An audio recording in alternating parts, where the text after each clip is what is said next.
Okay, without further ado, we're going to jump right into it. I know you guys have been waiting for this, and you guys have a lot of questions, and I have a lot of questions. Hopefully, we will get it answered. We are joined by Marc Victor for the attorneys for Freedom Law Firm, also attorneys on retainer. We're going to be asking some tough questions here because there's been a lot going on, and we're going to try to figure out exactly where he stands. But let me first say that even if your attorney disagrees with you, does not mean that they are a bad attorney. That because you know that's just the way it works. So we're gonna jump into it. Marc, thank you for coming on so much. John, let me just say what a pleasure and an honor it is to be invited on your show.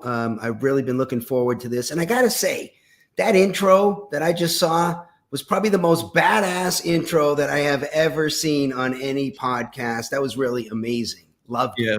Yeah, I do some graphic design as a hobby. That was pretty awesome. Yeah. All right. So what I want to avoid is a lot of, let's say, hypothetical situations and like extreme situations, which I've seen a lot of, where like for example, where you talk about throwing 250 pounds of TNT in someone's backyard. So I'm trying to avoid those and try to get to the meat and potatoes of what you actually believe. So we're just going to jump right into it. Yeah. And John, let me say that I am perfectly fine with any question you want to ask on any subject at all. I never have any restrictions when I'm interviewed. Ask me anything you like. Happy to give you an answer on that. However, sometimes I give those examples as something where sort of a starting point where I like to say all reasonable minds agree on this point.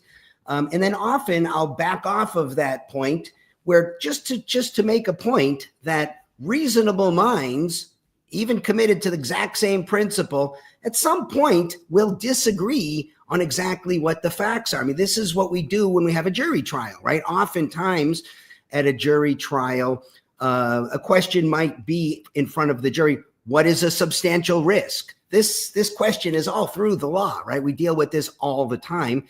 And reasonable minds do disagree on these types of issues. So that's the only reason that I would give an extreme example, to sort of start with a point where I think reasonable minds all agree. And then we move away from that to show a different. And of course, there are positions on both ends of the extreme where I think reasonable minds agree. It's the ones in the middle that are difficult to figure out. And also, I got a couple of comments, if you wouldn't mind.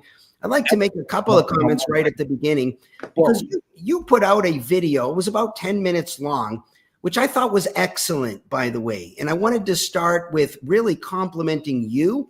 You said a couple of things at the beginning. You said, I could be wrong, which spoke volumes to me, right? This said, I got someone with a reasonable mind here. You also talked about being open-minded. And then you made a statement that I absolutely loved. I'm going to quote it now. And I'm not going to back off from it in this interview or any other interview that I ever do. Here's what you said in your video, and I wrote it down because I loved it so much.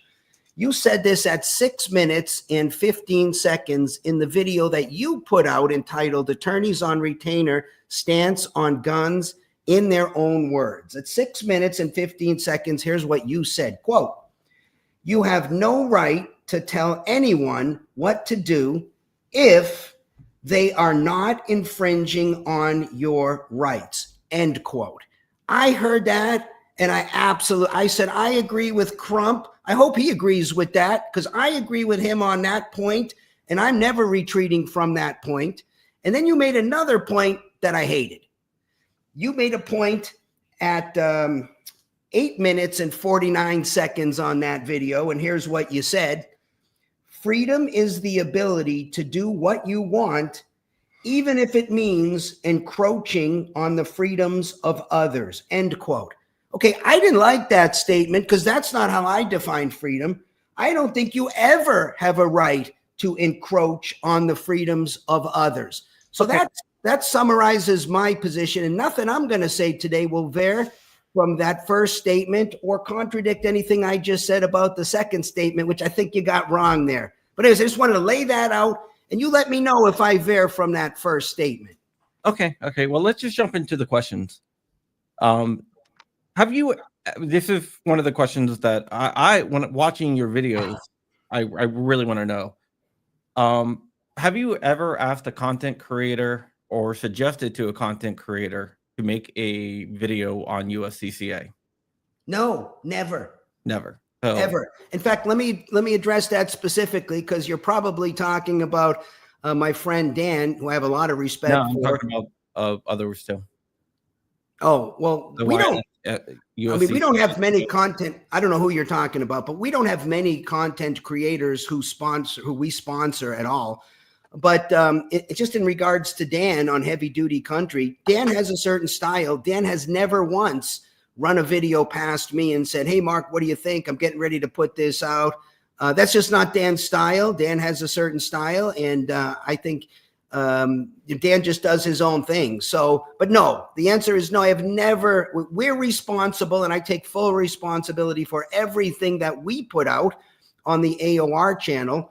But I don't take responsibility for what other people put out. I sponsor people, and I suppose at some point I could always decide to not sponsor somebody, and I would if they said something I felt like they weren't representing our brand and wouldn't modify what they were saying. So I could see circumstances like that. But I'll take full responsibility for everything on the AOR channel. But I have never, ever told anybody or asked anybody to put anything out on USCCA. I don't even know what you're referring to. If you want to tell me, I'll be happy to comment on it. Yeah, like I was talking about, like the why I left USCCA videos and went with attorneys on retainer. And were those paid? Which videos? Which video? Like the Guns and Gadgets and Armed Scholar. Were those paid? Were those paid videos? Well, let me say. Let me answer it like this. You're talking about Guns and Garrett's Jared, who I also have great respect for. Yeah.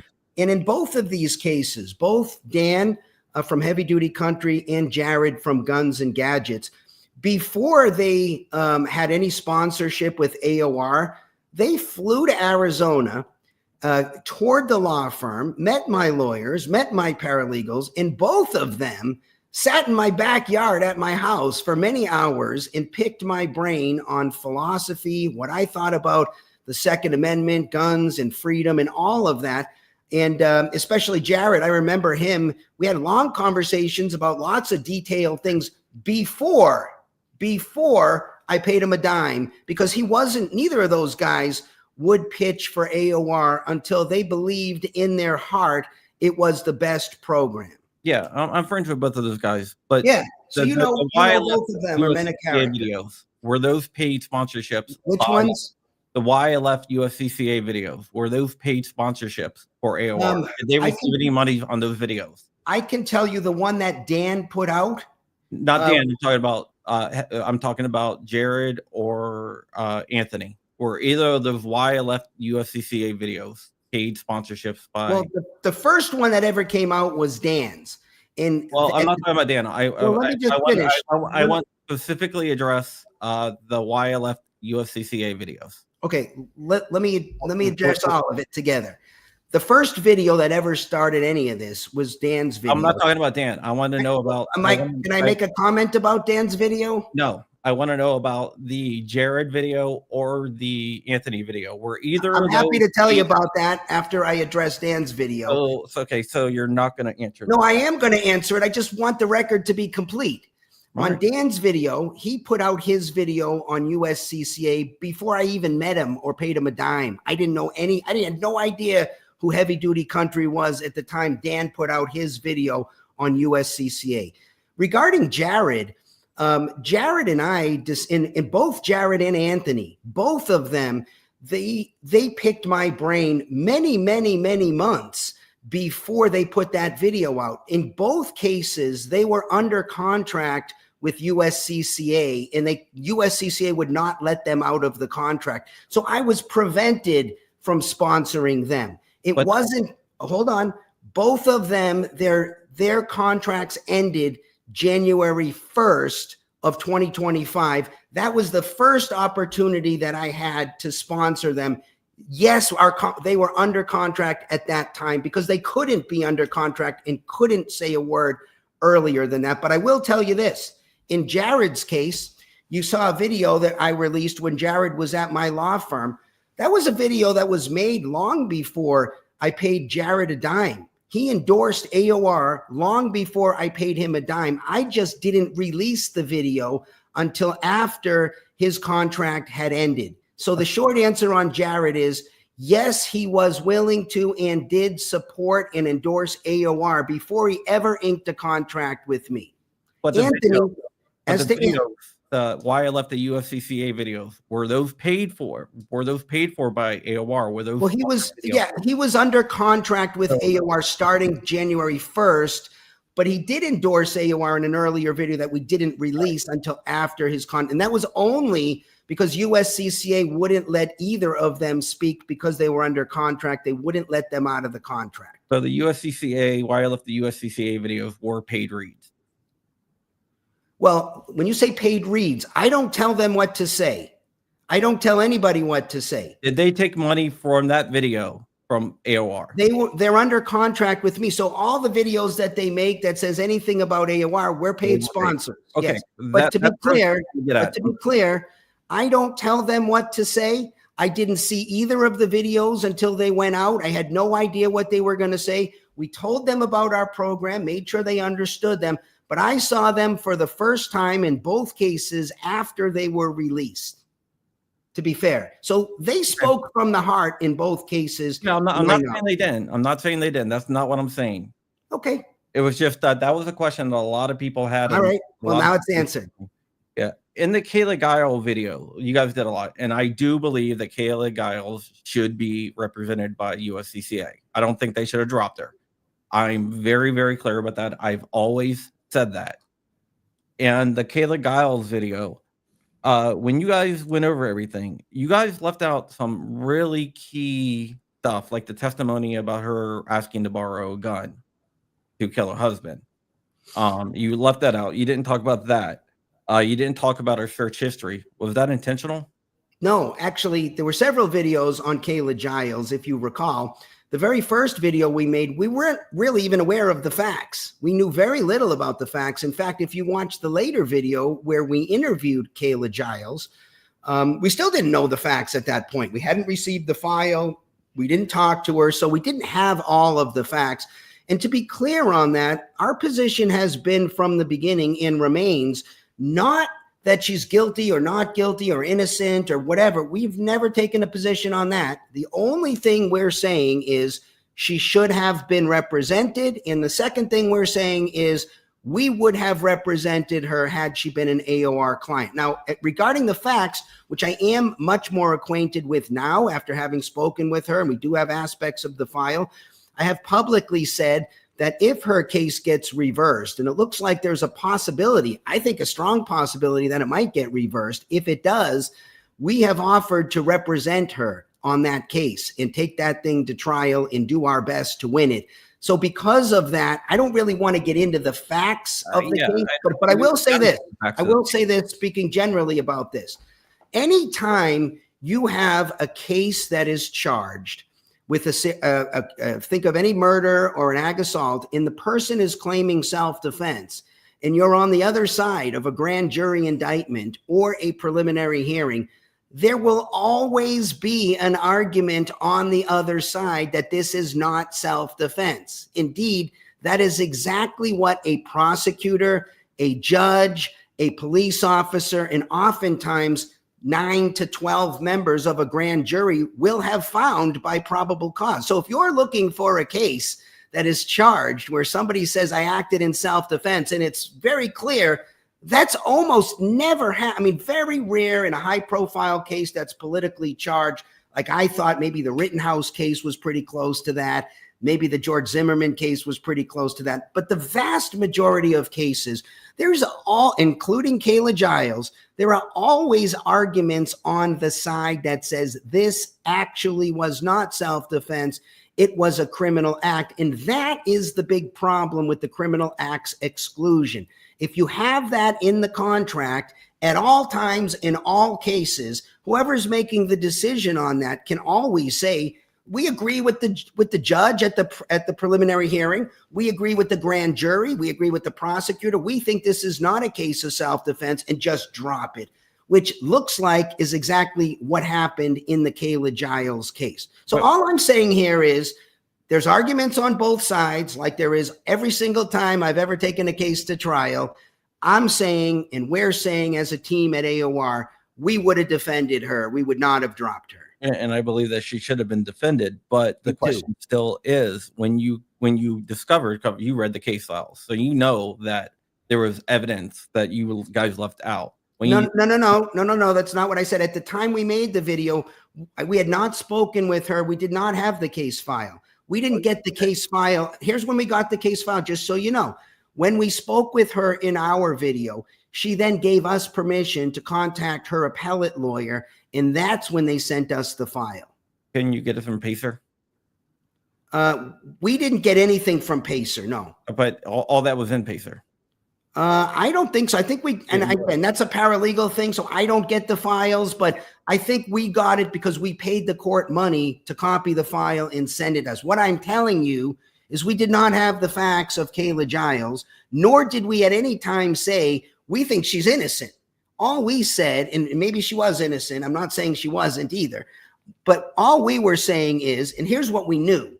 We spoke with her lawyer that was paid $50,000 by USCCA. And he told me personally, in his 40 years of experience in representing people in self-defense cases, he thought this was a very defensible self-defense case. That's what I believe about it now. That's what many of the justices on the Louisiana Supreme Court seem to believe in that argument. That's what we reported, that he told us that he believed it was a defensible case and did not understand why USCCA dropped her. Okay, the thing that I have an issue with is I'm just a YouTuber and I got that information. So you being a law firm, I can't see how you did not have that information, but we can go on from there. Well, John, let me answer that. We have a lot of clients at our firm, and I do things besides YouTube videos. I mean, I have to go to court and prepare for cases, and we have cases going to trial and lots of things going on. So I don't generally take the time and read other, murder trials unless I have to. If I was making a video on it, I would. Well, if all you were saying was that she should have been defended, then you wouldn't have to read the case file for that. And if all you represented was the lawyer who was retained by USCCA who read the case file, it was his opinion that it was a defensible self-defense case. And if that's all you represented, which is what we represented, we didn't take a position on the merits of the case, and we hadn't seen the video. I've seen the video now, by the way, and everybody's seen the video, and it seems undisputed to me that the deceased walked over and opened the car door. I don't care what happened earlier. She didn't control him to come over to that car and open that car door. So they're if that's all you knew about the case, you would know that's a defensible case of self-defense. Yeah, I just think it's a disservice not to put out the whole story. Well, I do think it all came out eventually, and I don't think it changes anything. And it changes nothing about what we said in our original video. You and I are in agreement. She should have been defended. Yeah, I can tell you AOR would have defended her. That's what people want to know. All right. the Alan Coley thing. This is the last. Actually, got this is the last USCCA question, and this is something that I'm curious about because I haven't been able to get direct evidence. Do you have any direct evidence that USCCA, not speculation on the fact that he said he didn't have means of defense, but is there any hard proof that USCCA dropped Alan Coley? Well, let me say this. In both of these cases, Kayla Giles and Alan Coley, I wrote, because we wanted to be clear about what happened, I wrote a letter to Tim Schmidt at USCCA and specifically asked him a whole host of questions like, what happened with Alan Coley? Did you drop the guy? If so, why? Those kinds of questions. Same thing with Kayla Giles. I also offered to have a full discussion with anybody at USCCA about this, and I got no response back. So I can tell you this on Alan Coley. I had many conversations with Alan Coley's public defender. And no, I don't have hard evidence about what happened because he, like any respectable lawyer, refused to talk about the case until the case is over. So we only have speculation, but what we know is Alan Coley was represented by a public defender. No money was spent on expert witnesses or investigators or bond or any of that. Well, we don't have hard evidence. There is no evidence whatsoever that USCCA spent a dime on his defense. And there's lots of evidence, hard evidence, that Alan Coley called USCCA right from the scene because the prosecutor in that case filed to get a subpoena to USCCA so they would release all of what would otherwise have been attorney-client privileged, but because USCCA is not a law firm, it was non-protected. And the only reason that subpoena to USCCA was denied was because the prosecutor filed it late. All that's in the record. And so we know all of that. What we also know is we got an email back that sure looked staged to me, and I think to a lot of people who looked at it. Me too. Yeah. And then all of a sudden now, USCCA or their insurance or somebody appears to be paying for an appellate attorney for Alan Coley after all the controversy erupted at USCCA. So while we can all connect the dots about what happened over there just after the Kayla Giles thing had occurred, we don't have hard evidence. I'm not saying we do. However, I have spoken with that public defender several times, and I have reason to think that when that case is over, the truth is going to come out, and we'll see what happens. And I hope it does. Like, I don't have any evidence. Like in my video, I said that I believe that it was probably USCCA, agreeing to defend them if they don't do that. But it certainly makes sense, right? Given the bad publicity USCCA had, we don't have hard evidence. You're right. You're right. I have to have hard evidence before. That's right. And by the way, if we've said anything incorrect in any of our videos and anybody ever points that out, we'd be happy to correct anything that we said that was a misstatement at any time, in any place. If we say something publicly or even privately that's wrong and we're shown to be wrong about it, happy to correct the record. We make mistakes. Everybody makes mistakes. Different companies. If I was running USCCA, would have just come out and said, we made a mistake and we'll do better going forward. It seems to me that would have been the right thing to do. All right. So do you promise that AOR would not drop a customer after they're charged? No, I wouldn't say that either because they have to meet our 3 criteria. I would promise that any client of AOR who meets our 3 criteria, we will have their back through the trial and appeal if necessary in a civil matter. And the three criteria are: number one. My next question. What's that? That was my next question. Oh, number one, they're either charged with a crime or, as we like to say, reasonably concerned about being charged with a crime. What that means is the police have been called, the detective has left a card, an incident has occurred, something along those lines. You got to have some issue pending. Number two, you have to be able to assert in good faith that you acted in either self-defense or defense of another person. You have to make that argument. Now, again, it doesn't have to win. It doesn't have to be a winner, but I have to be able to ethically assert that argument in court, which means it's not a frivolous argument, right? The judge is going to at least give us a jury instruction. So if I can argue self-defense, that box is checked, or defense of others. And then third, this one's common sense. Whatever incident occurred, it happened after somebody signed up in the attorneys on retainer program. You can't first have an incident, then sign up and expect us to cover that person. So that's it. We don't have all these exclusions like criminal acts and illegal weapons and sensitive areas and domestic violence and alcohol and drugs and prohibited possession. We don't have, in fact, not only do we not have that, we specifically list those things and say they are not excluded from our program, because we're criminal defense lawyers. We represent people who actually commit crimes all the time. It's not a big deal for us. Okay, I'm going to get back to the asserting good faith. How about if a person said that they acted in self-defense, but you look at it and you're like, there's no way this was self-defense? Would you drop them? It depends on what the facts were. Let me give you an example. Let's just say you're home and let's say you've been drinking alcohol. We'll just throw that in there because that doesn't matter for us.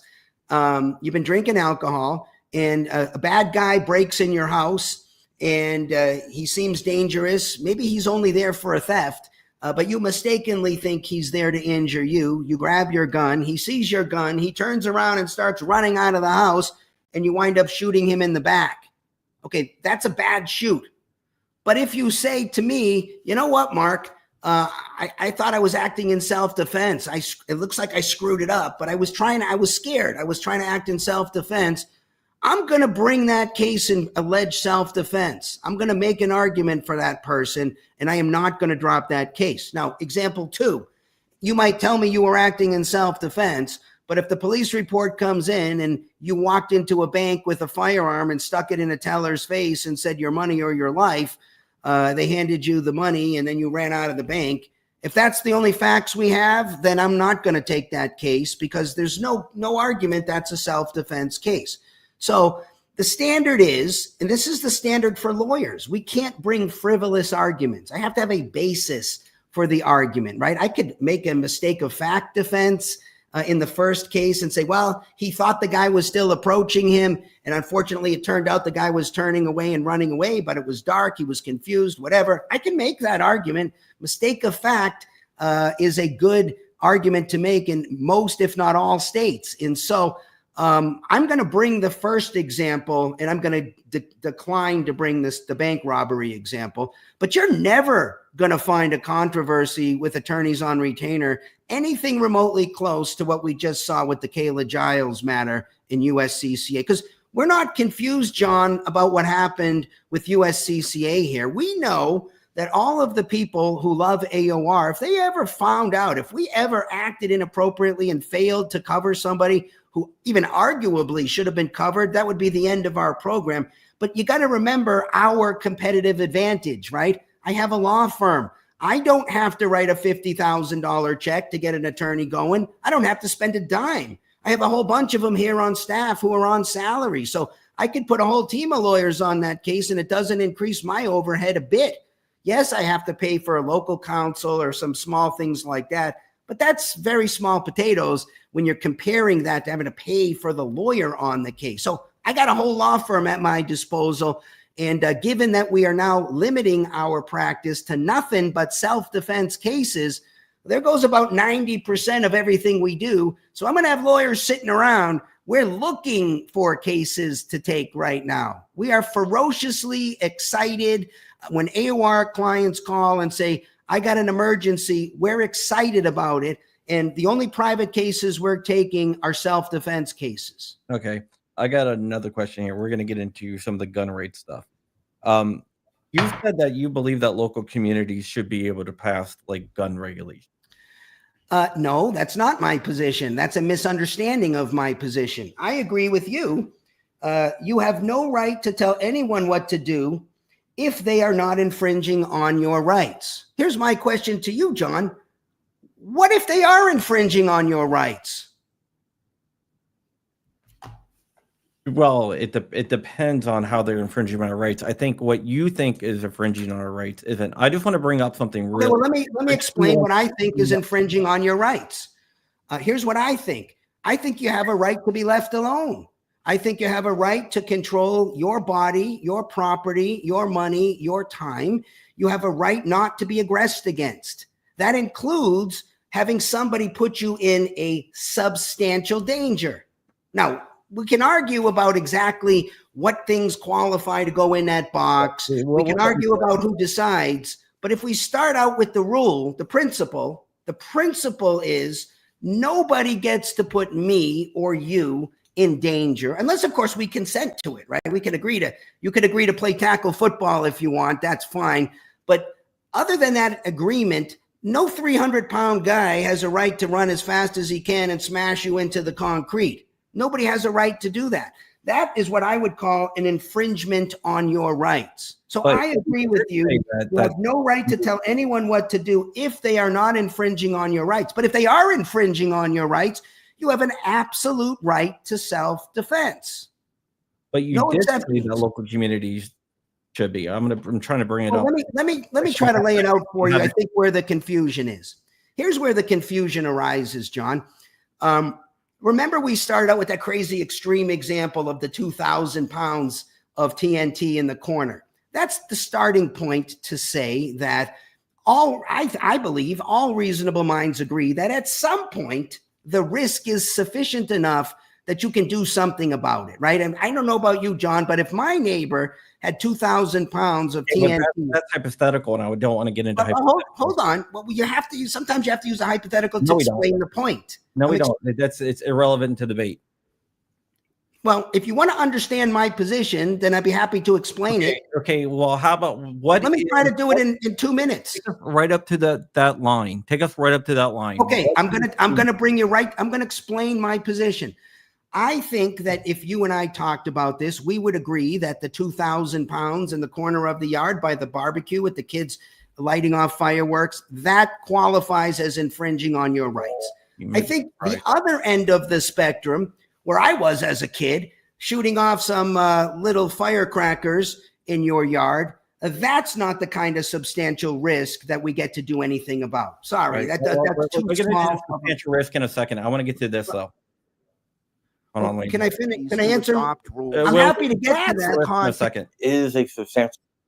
We should allow some flexibility for local This is where you said that local communities should be able that's to. That's exactly where I was going. You should be able to make requirements about now that you're saying that weapons. You don't believe we should acknowledge there's no, that's not what I'm saying either, John. You're saying that local communities just give me a couple minutes. If you want to know my position, John, I'd be happy to tell you what it is.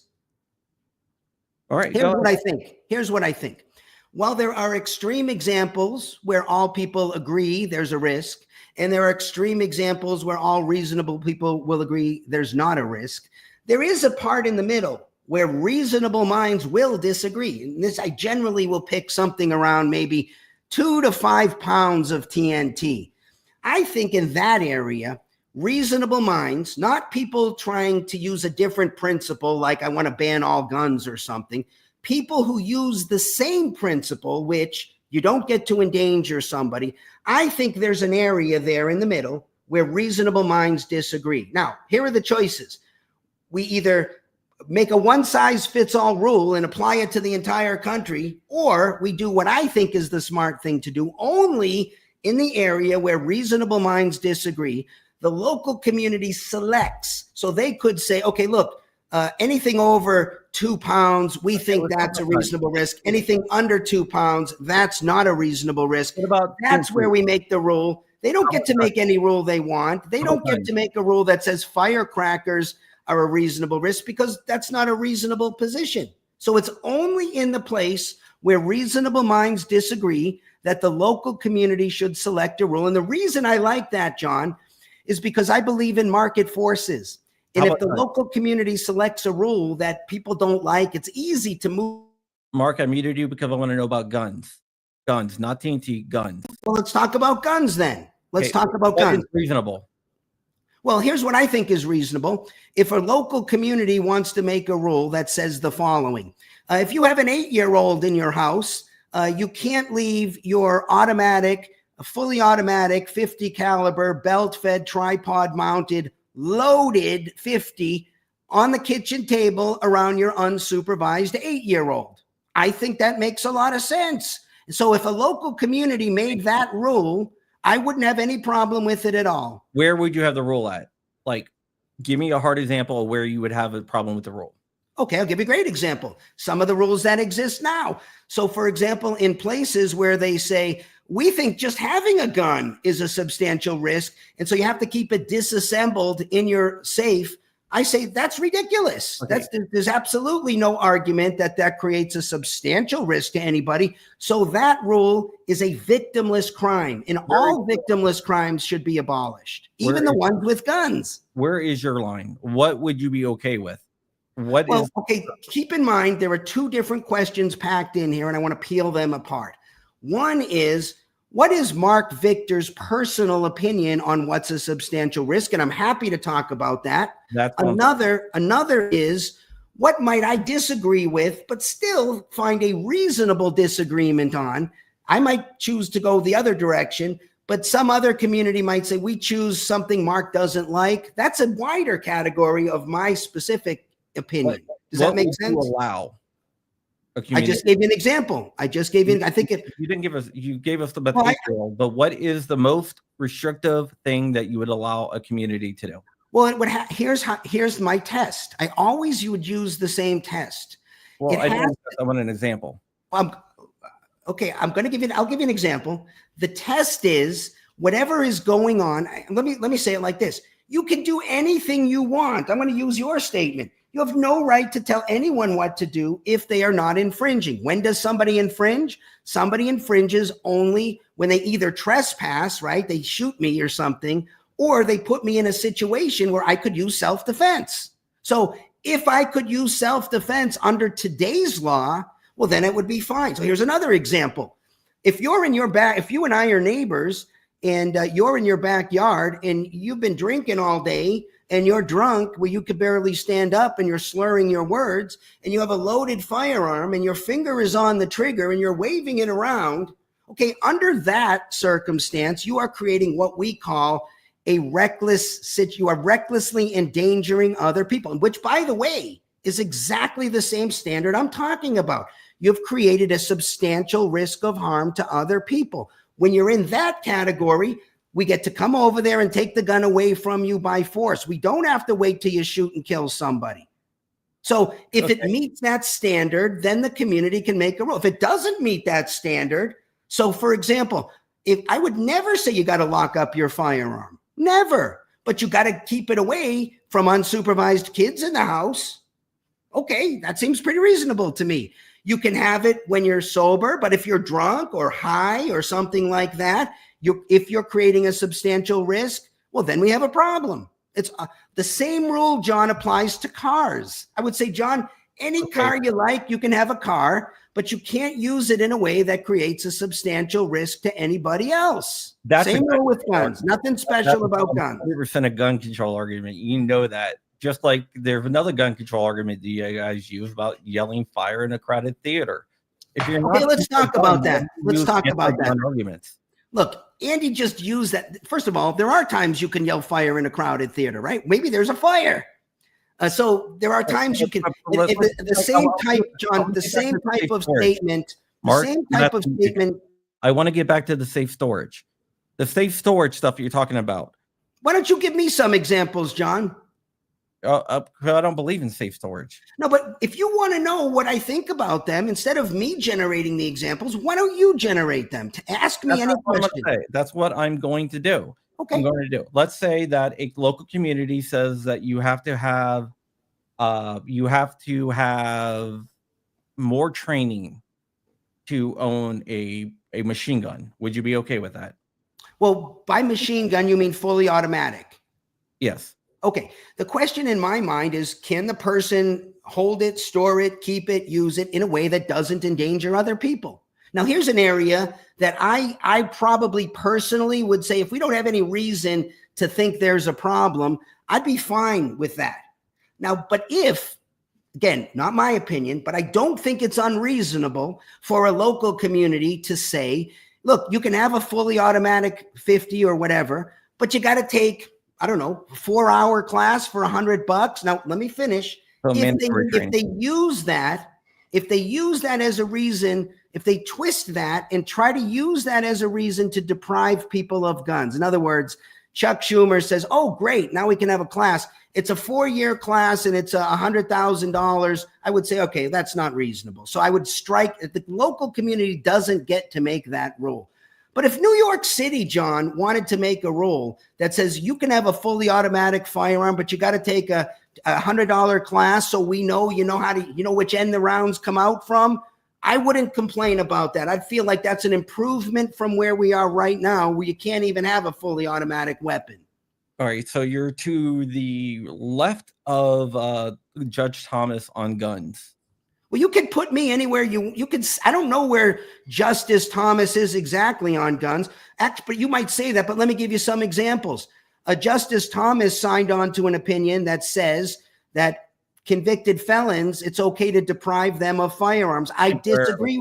I disagree with him on this. He said, he didn't say convicted felon. He said that people that are a substantial danger to society can be temporarily. No. He said in the Heller case and in the Bruin case, we carve out exceptions for convicted felons. Those are traditionally, historically been areas where you can deprive people of firearms. I disagree with him. And the reason I disagree with him is the same reason I take on everything. Just because you're a convicted felon, you might have stolen something, that doesn't give me any reason to think that a gun in your hand is a substantial risk more than anybody else. So I would say we cannot deprive that person of a firearm. Now, a violent felon, somebody who just got convicted of a drive-by shooting, now we have reason to think that a firearm in that person's hand is a problem. And so therefore, okay, reasonable minds might say that person can't have a firearm. And you might say we can't even release that person from prison until we're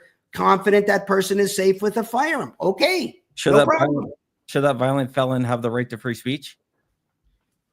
I think everybody should have the right to free speech. So you're keep in mind, like all other rights, John, like all other rights, the right to free speech doesn't include an absolute right to say anything you want. It doesn't include fraudulent speech. It doesn't include obscenity. It doesn't include defamation. It doesn't include fighting words. So it's in the right that is protected. That's absolute, but not everything. You don't have a right to say anything you want under the First Amendment, nor do you have a right to endanger other people under the Second Amendment. But getting back to the felon thing, right? You said that the felon has the right to free speech, but he doesn't have the right to gun rights.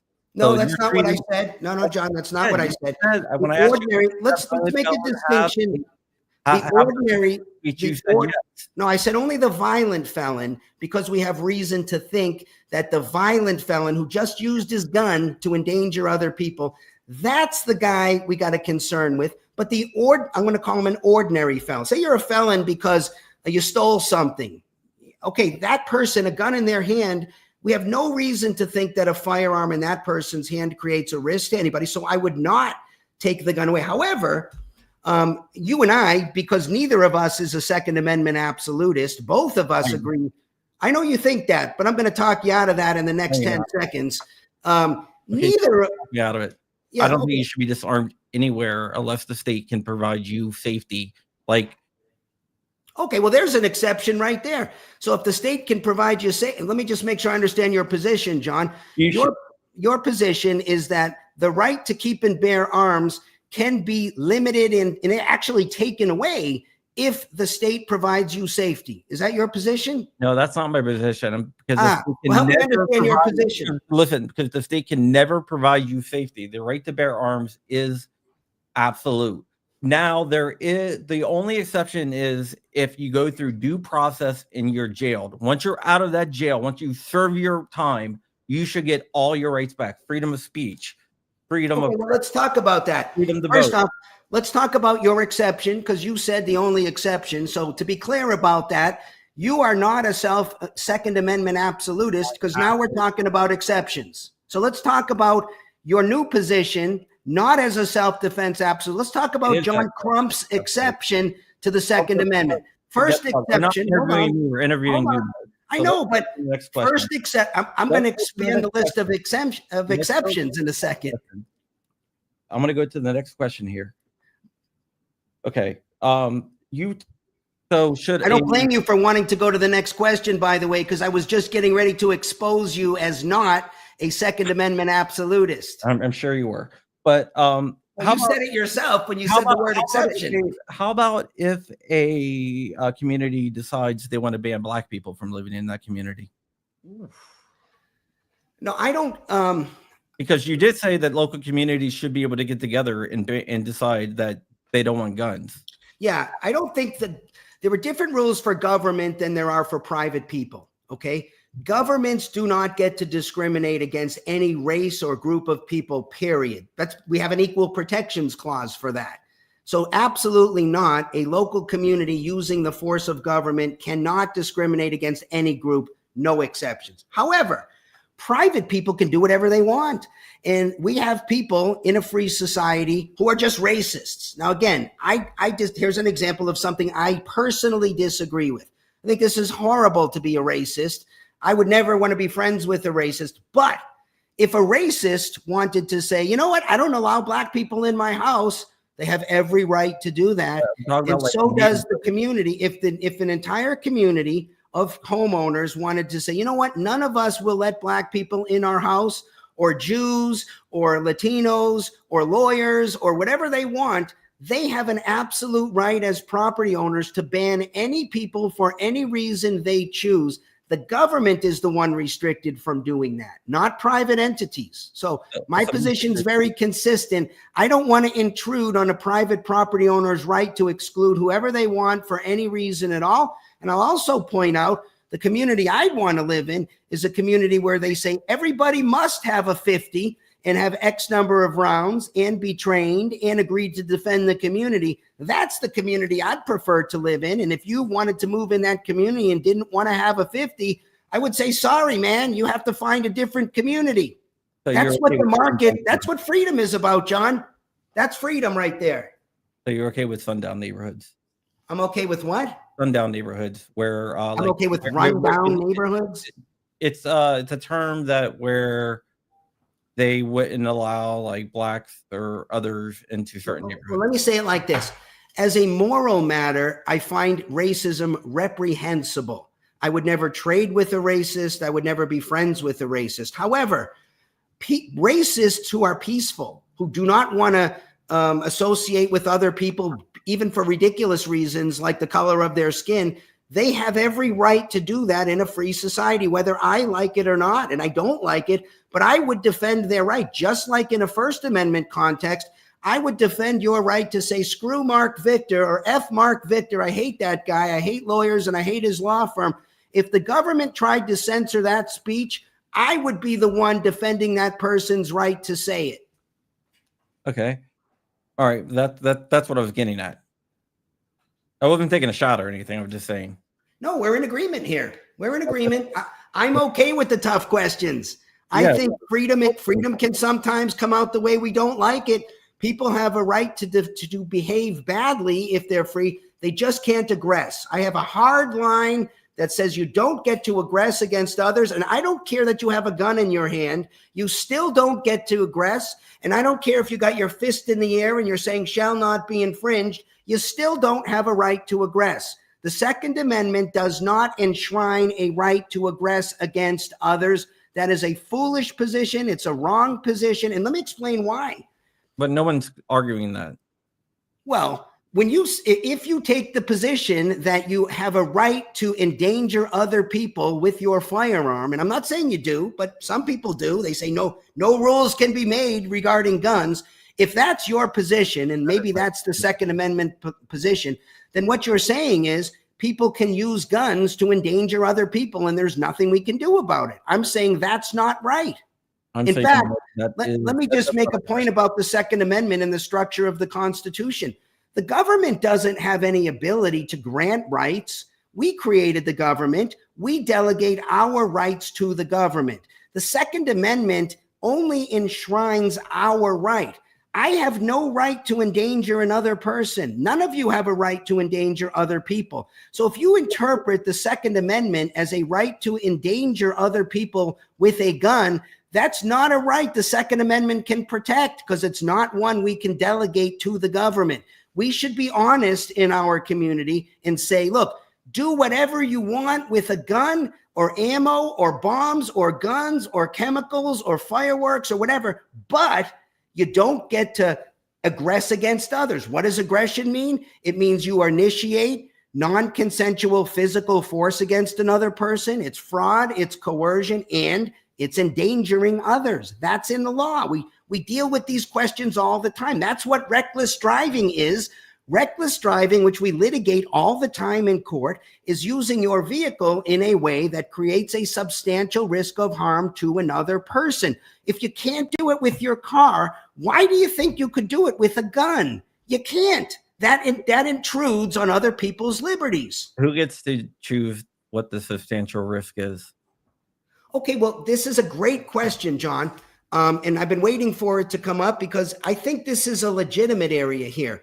I think first, do we have agreement on the principle that nobody gets to endanger anybody else, even with a gun? Do we agree on that concept first? No. We don't. So you think you have a right to endanger other people with a firearm? I believe that there's some danger that is inherent with all firearms, and there's some danger that is inherent with all cars.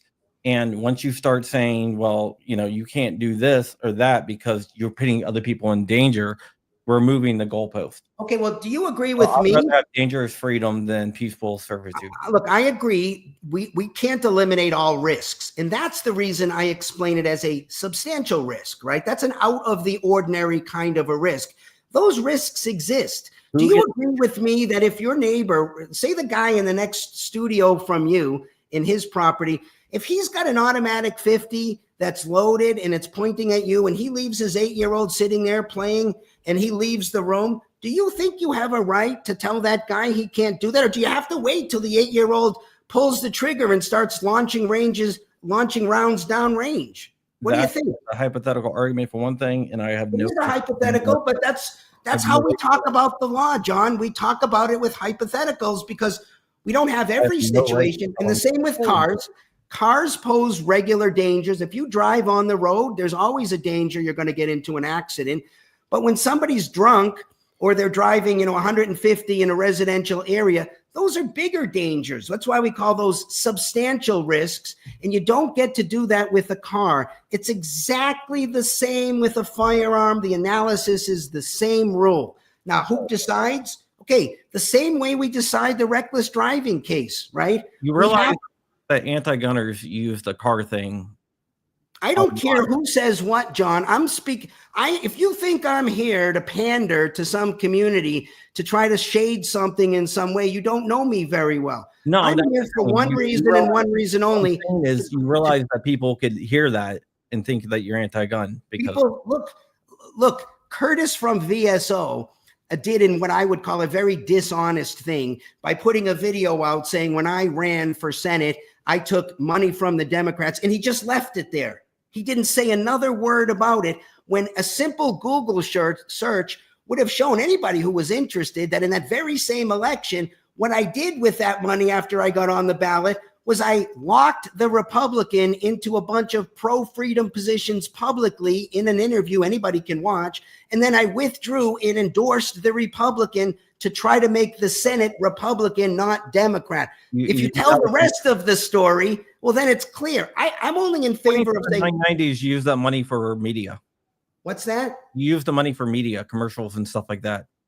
Oh, I did? Yes. That'd be funny because I didn't run one commercial. So I'd love to see the commercial that you think I ran. No, didn't run one commercial. Media. And the only reason I didn't run, but John, to be fair, the only reason I didn't run a commercial is because I didn't have enough money. I would have loved to have run a commercial, and I didn't keep one penny of that money, VSO, not a penny.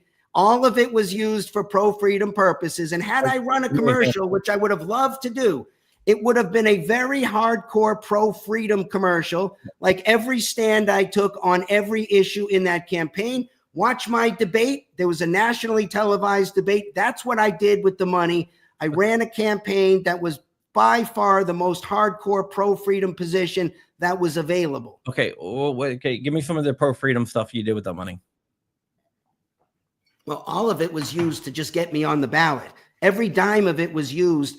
Look, the part of the problem with politics is it's difficult to get on the ballot, especially as a third party. You have to gather signatures. So every dime of that money was used to get people on to sign a petition to get me on. Once I got on, look at my debate. I did what I could do to push things in the freedom direction. And then when I withdrew, I got Blake Masters to agree in a public video, which is out there for anybody to look at. I got him to agree to a pro-freedom position on many, many different issues. He agreed. He said, yes, if I win, I'll go to Congress or to the Senate and say I'm a pro-live and let live senator from Arizona. That was in my opinion, that was an excellent service by a third-party candidate to get the major Republican locked into pro-freedom positions. Proud of everything I did there. In fact, the Republicans invited me as a VIP to the election night party and then asked me to run in the next election. They were so happy with the job I did. So VSO can tell a little piece of the story out there and say Marc took money from the Dems and intentionally delete the rest of the story. By the way, I have been willing to talk to Curtis. I've been willing to talk to Curtis and Braden since day one. There's never been a moment that I haven't been willing to talk to those guys. And I'll also add, I would love to talk to them privately for the purpose of making peace in the Second Amendment community. I'm a big fan of peace. I hereby offer an invitation to have what I would prefer to be a private man-to-man conversation with no restrictions, not a restriction that says I have to publicly drop Dan from Heavy Duty Country, which is the only message I've got back. They don't get to bully me and tell me what I got to do. But if they want to have a conversation with me, I'll meet with both of them privately or both of them publicly. I am willing to do a public live stream with both Braden and Curtis, 2-on-1. If anybody thinks that I'm afraid to talk to those guys or anybody else, they don't know me very well. But again, my first choice is to make peace with those guys, even if they don't like me or AOR. I want to unite the Second Amendment community. I want to make the position we put out a reasonable position, because the crazier positions we put out there, the more it helps the left. The left like to point at the crazy guys in the Second Amendment community and say, look at these guys. They can't even say 8-year-olds shouldn't have guns. Can you say it, John? Can we say it together? 8-year-olds, unsupervised, and I say unsupervised because, okay, a parent could be there teaching their kid. I allow for that. That's fine. That's not a risk. But an 8-year-old by himself carrying his AR-15 to school, can you and I agree that there's another exception to the Second Amendment when the 8-year-old says shall not be infringed? I want to take my AR-15 to 4th grade to the class. Do you and I agree that's another exception to the Second Amendment absolutist position? Or are we stuck with saying 8-year-olds have a right to have guns? If you want to get into the Second Amendment, the right of the people shall not be infringed. The people consist of the political class, which is the age of the majority in the country. So, okay. There we go. There's another exception number one. Non-exception. This is reasonable, John. That's what the Second Amendment means. And if you want to try to twist my words and saying that's an exception, that's not. I agree with you here, John.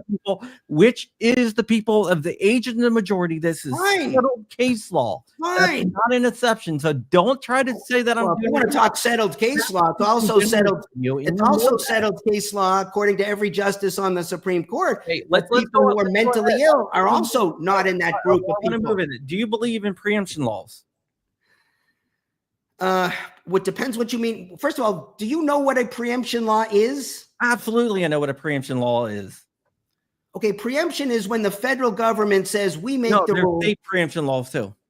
What's that? It's just not federal government. There's state preemption laws too. Well, okay, there's Pennsylvania has a state preemption law. So does Arizona. In Arizona, the cities don't get to make rules, only the state can. I don't have any issue with that at all. None. How about for local communities? Look, the only thing I care about, John, at the end of the day, is that adults get, and I can say adults now because we both agree, adults can do whatever they want with guns, with their bodies, with their trucks, with anything they want, so long as they don't aggress. And aggressing does include creating substantial risks to other people. So anything they're doing, if it doesn't create a substantial risk, that's like if you scratch out your serial number on your firearm, no problem. If you add a silencer, no problem. If you make the barrel shorter, no problem. Those are victimless crimes. There's no victim there. And because there's no victim, there should be no crime. The only times I think there should be a restriction is when there's a victim. Should preemption laws apply to local communities? That's the question. Look, you can get a bad rule on guns with or without preemption. But preemption is just a mechanism. Apply to local communities. Well, if the state has a rule that says local communities don't get to make rules in this area, then that's fine. It doesn't bother me a bit. Okay. That's what we have. John, just so you know, that's what we have here in Arizona. The state makes the rules. That's not, but look, you could have a preemption rule and the state could make a terrible rule. They could say, sorry, we ban automatic weapons and the cities can't do anything. Like, that's a bad preemption rule. The question is not whether there's preemption. The question is what rule is made. If the rule is made that tells people they have to do something or they can't do something when they're not putting another person in danger, then I'm against the rule. The only time, you said it best, you have no right to tell anyone what to do if they are not infringing on your rights. I agree with you here. So whatever construction of anything you want to say, if you have no right to tell anyone what to do if they are not infringing on your rights. If they are infringing on your rights by putting you at a substantial risk of harm, well, nobody has a right to put you at a substantial risk of harm. Yes, we still need to figure out exactly what that is. And we can't have Chuck Schumer making that rule. And we can't have Nancy Pelosi making that rule. We have to have people who are actually committed to that rule. And the way we get people committed to that rule is we convince them that's the right rule. That's what my project is. I want to convince you and everybody watching this podcast that's the right rule, not just for guns, but for drugs and for cars and for every issue. You are in charge of you, whether you got a gun, a car, or your money. If you're not infringing on anybody else's rights, you should be left alone. No exceptions. If you are infringing on somebody's rights, you should be stopped. You should get a fair trial. If it turns out you were infringing on somebody's rights, then you and I agree, we can strip you of your firearms rights and put you in jail. Okay. Yeah. I got a couple more questions. What is a responsible adult to you? A responsible adult is somebody who uses their body, property, money, and time in a way that does not infringe on another person's rights. So if you have an automatic 50 and there's nothing you do with it that creates a substantial risk of harm to anybody else, then you're a responsible adult. You could have a cruise missile for all I care. Now, you probably need a lot more to keep that cruise missile safe and secure than you would your 50. But I'm not an expert on cruise missiles. But if somebody had a cruise, if let's say Elon Musk bought a cruise missile and the experts on cruise missiles said, you know what, we see how Elon is storing it, keeping it, using it, whatever. There's nothing about the way that he has it that creates a substantial risk of harm to his neighbors. I have no reason to complain about that. But if there's anything he's doing, whether it's with a gun or what if he's lighting a fire in his backyard in a way that creates a substantial risk of catching my place on fire? Well, then I get to tell him he doesn't get to put me at risk, whether it's a gun, a fire, a truck, or drugs, or whatever he's doing. If it puts other people in risk, then they're infringing on someone else's rights. You don't get to do that. You get to do anything else, but not that. Who gets to decide what is the level of substantial risk? Okay, good question. Good, fair, reasonable, good question. Do I think we could do this right now with the kind of people we have in the government? No. Why? Because they're not committed to this rule. They're committed to different rules. Like, I don't like guns, let's just abolish guns. We can't have those people making these decisions. How can we get our people there? We could convince them of this rule. And if we could do that, then we could put our people into the court system, into the legislature, into the police department, into the places we need to put them. And then how do we make this decision? You get charged with creating and endangering. We have a crime in Arizona called endangerment. Somebody thinks you've committed that. A police officer charges you or arrests you. I talk to the prosecutor. We see if we can work it out. If we can't, then we present it to a jury. And that's the question at the jury trial. Ladies and gentlemen, do you believe that what the defendant was doing created a substantial risk of harm to his neighbor? If yes, find him guilty. If no, find him not guilty. That's what an endangerment trial is. I mean, there could be different defenses, right? Like it wasn't me or something like that. But that's a normal defense in an endangerment type of a trial. If we can't really decide, then we send it to a jury. Now, we have rules. We do this all the time in the self-defense area. For example, we have rules that you can't use deadly force to protect property. You don't have, that's using too much force. Who gets to decide? Well, a jury ultimately, but we can still make a rule that says you can't use deadly force to protect property. We can make other rules. You can't use deadly force if the threat against which you are acting is not imminent. Okay, that's, the other statement about you don't bring a gun to a fist fight. Okay, generally true, but it could also be the case that the fist fight is with a guy much bigger than you, and maybe you are somebody who just came out of surgery, and one punch to the face could mean death or serious physical injury. That could be a legitimate thing to do, bring a gun to a fist fight.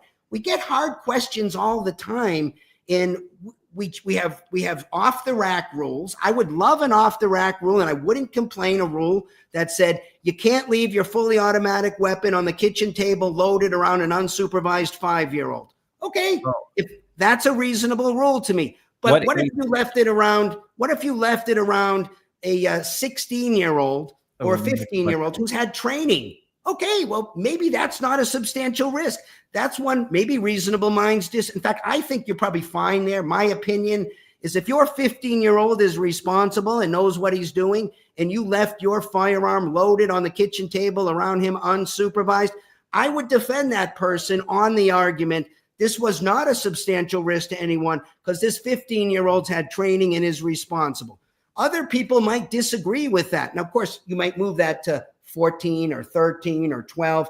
At some point, John, reasonable minds are going to disagree. That's the point at which we submit it to a jury. That's what a jury trial is. They make that decision. We shouldn't have separate rules for guns than we have for anything else. We should take a hard line. I like your position.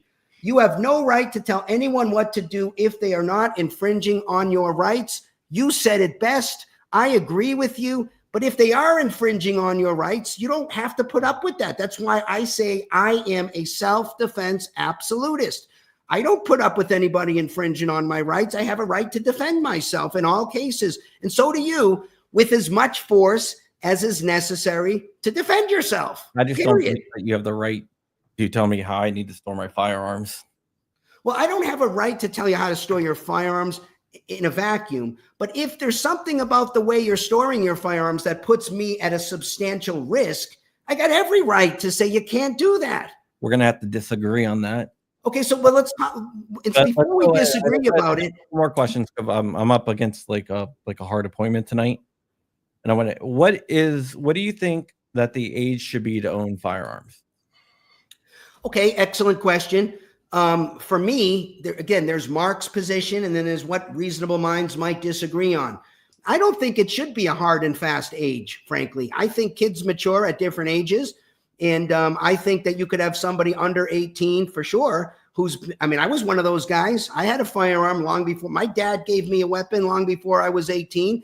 I got some training, and I went out with him, and we went hunting, and I was a responsible guy at a much younger age. So, again, if a minor is not a substantial risk to the neighbor, then there's no problem. Now, could reasonable minds disagree and say, no, I think a 15-year-old is too young, even if he has training? I would say, I think a 15-year-old could be fine.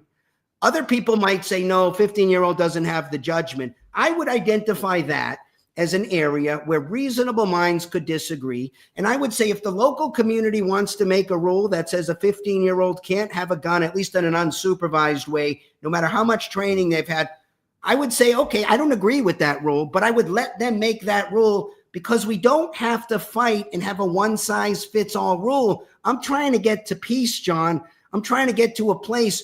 Look, we're not even close to this right now. You can't even have a fully automatic in many different states, no matter how much training you have. So we're nowhere near to where I'm getting to. If we adopted what I want, if you don't present a substantial risk to anybody, you can have anything you want, period. You can have a cruise missile if you like, as long as you don't put people in danger. Now, if that makes me a gun grabber to say that you don't get to put people in danger, then that's what a gun grabber is. Fine. That's a wrong position in my view. I think we disagree on a little bit on like how much freedom you can take from someone else. I don't want to take anybody's freedom from anybody, but you don't have the freedom to put somebody in danger. That is not among your freedoms. All right. So you have a freedom to control your own operation, not to put other people or to trespass or to aggress against others. That's not a freedom I'm trying to protect. You don't get to put other people in danger. If I tell you can't do that, I haven't deprived you of freedom. All right. So like you said that, I heard something a little bit disturbing, and I don't know if I want to bring it up in the live stream or not. That's up to you, man. I'm happy to. Okay, I will, because I just somebody sent anonymous source, and this could be totally BS. I want to put that out there. But so I'm just going to ask this. I think it needs to be asked. What is your opinion on the age of consent? This is a fine question. I have no problem with this at all. All right. Yeah. Somebody said, and I'm not sure what they said. I'm happy to talk about that. Let me give you my answer. Again, this is Marc's position. I think that just like I said with firearms, I think people mature at different rates. I think if somebody is under 18 and they still have the mental capacity to consent to sex or to have a firearm where they don't put other people in danger, I think that's fine. This is a great example. Some states have 18, some states have 17. There's one or two, I think, that have 16. Some states could say 19. There are some things that you have to be 21 for. There isn't a right answer on what the age of consent should be. What I would prefer, if I was in charge, here's what I would do. I would say, here's a number over which, unless there's some kind of mental disability, right? Because you could be mentally incompetent at any age. But assuming there's no mental disability, if you're over 18, you're a competent adult. If you're between 18, 17, 16, somewhere in that range, I would say we have to have a case-by-case hearing.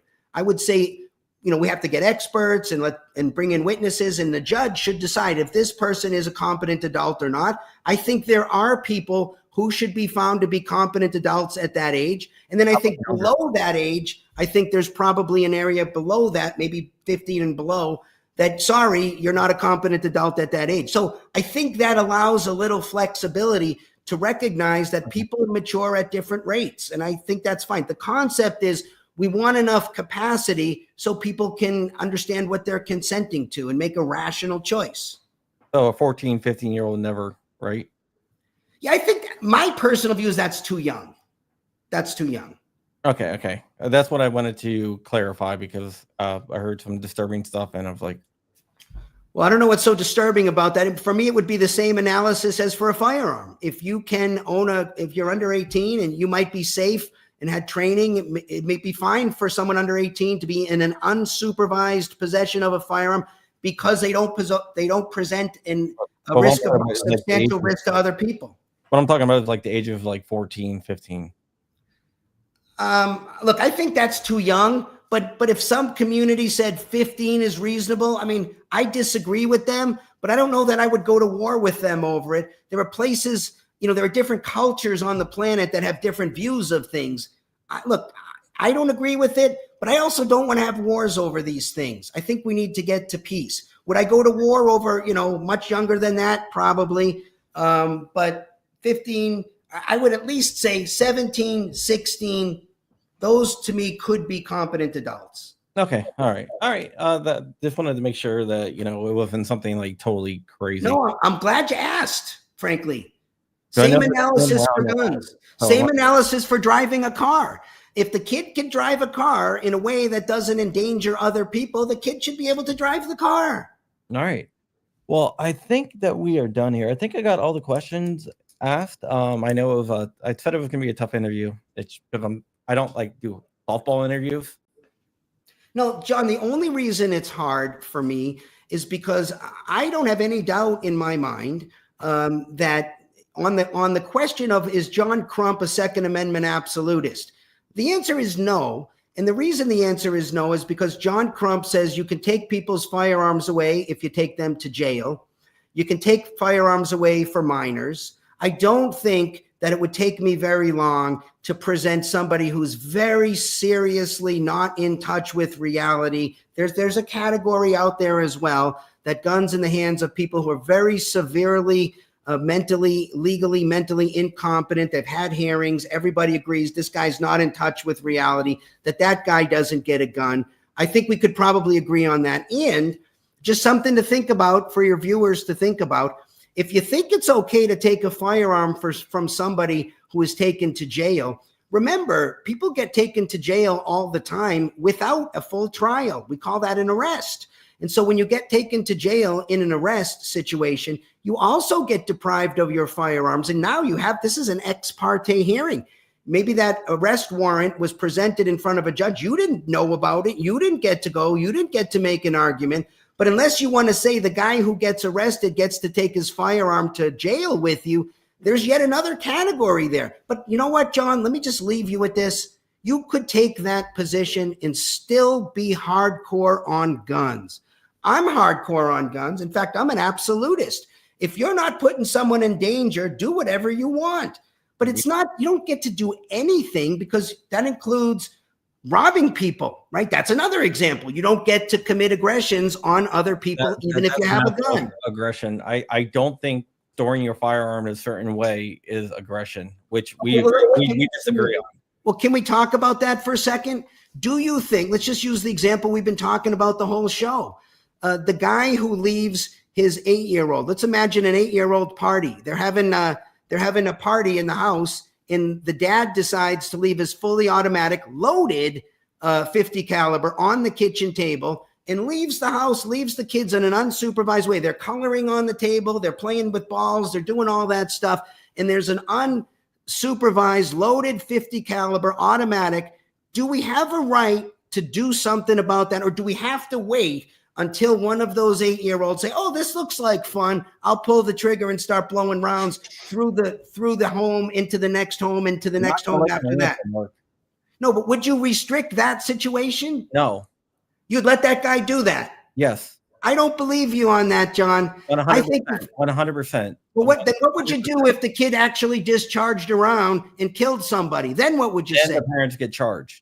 Oh, well, why would you charge them? They have every right to do that. See, now you're being inconsistent. No, what you're saying, well, when you charge, hold on, you're going to charge it. What are you going to charge them with, John? The crime is. What are you charging them with if there's no prohibition on it? Crime is the negligence.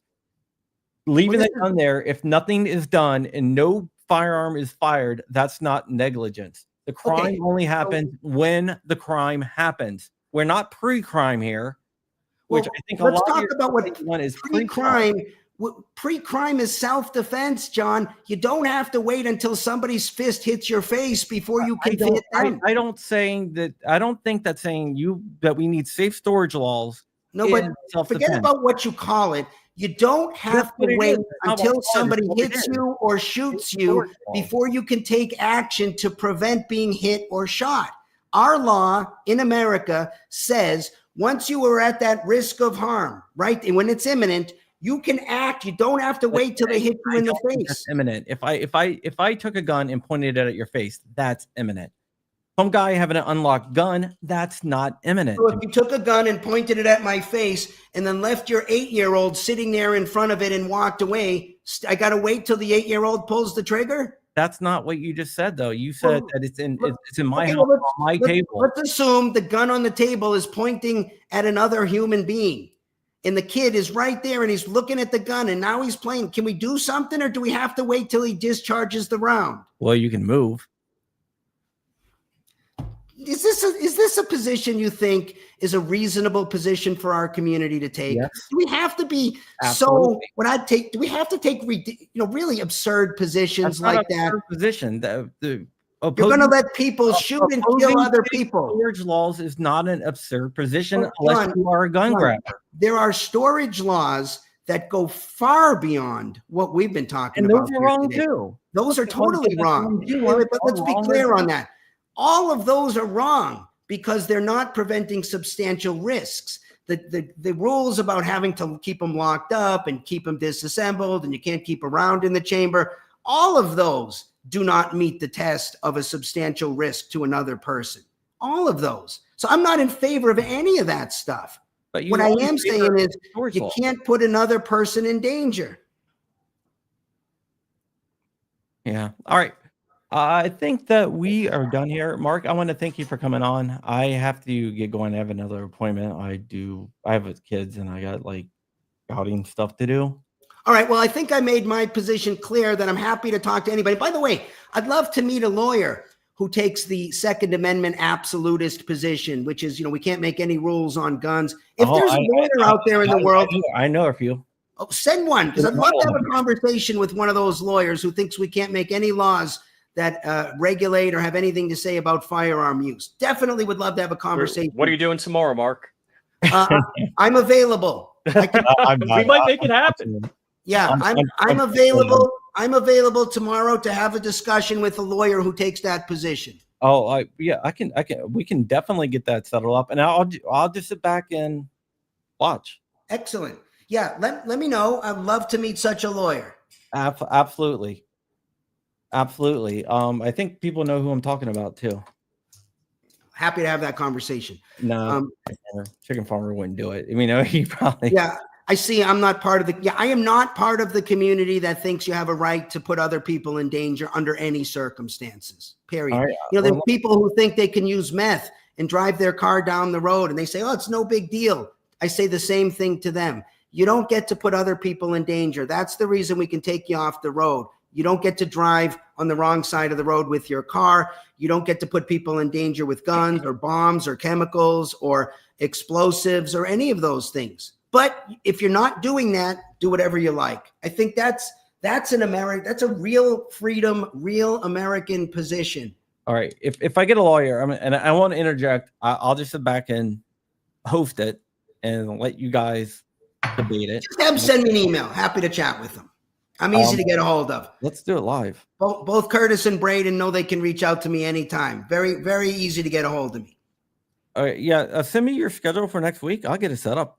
Just send me an email. I'll get on. Happy to get on the calendar. Awesome. All right, guys. Hopefully we clarified my position on this. And by the way, one last thing. None of this has anything to do with the AOR program. Yeah. This seems obvious. This seems very obvious, right? We don't just represent people with whom we have 100% agreement on. We defend people in court. If people want a program where we're not going to drop you and we'll go in and ferociously defend you on the case, even if we think you made a mistake, that's what AOR is about. It has nothing to do. This idea in the Second Amendment community that we'll only trade with people who agree with 100% of what we agree with. Look, even people in the Second Amendment community don't agree 100% on everything. No two people agree on everything. That's a ridiculous standard.